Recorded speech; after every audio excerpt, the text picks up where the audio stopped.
ទឹកជូនព្រះមានបុណ្យលោកកាយលោកពុកមានគុណឧត្តមថ្លាថ្លៃ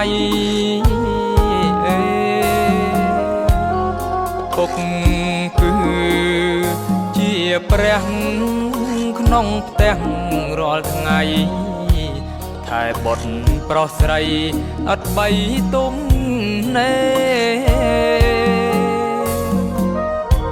របស់ក្នុងលោកមិនអាចដូរទេលោកកាយលោកទឹកចិត្តពុកម៉ែធំជាងគិង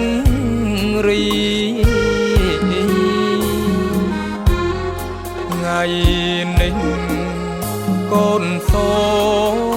ក្រាបដល់ធរណីងូតទឹកជូនពុកសុគន្ធភវីរី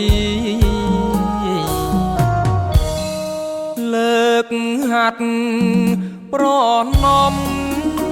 បងគុំវន្ទី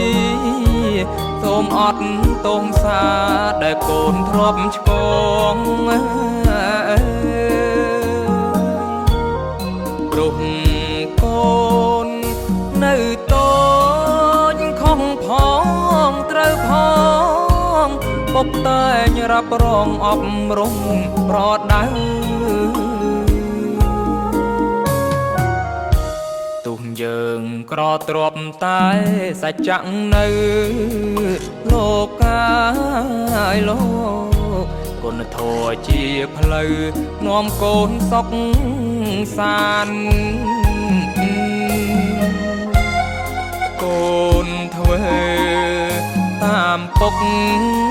មិនដែលភ្លេចប្រាណនាំខ្លួនកូនបានចាក់ប្តីទុកខា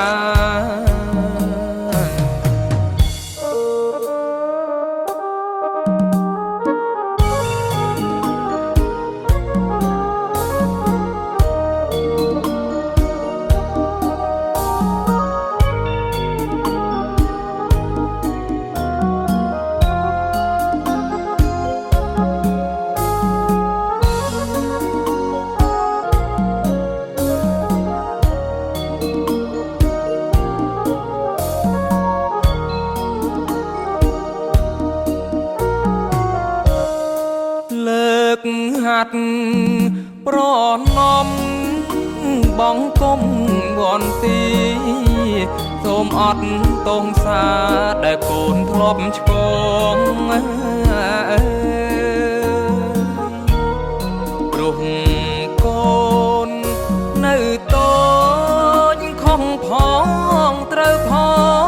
ងពុកតែងរ៉ាប់រងអប់រំប្រដៅទុំយើងក្រទ្របតែសច្ច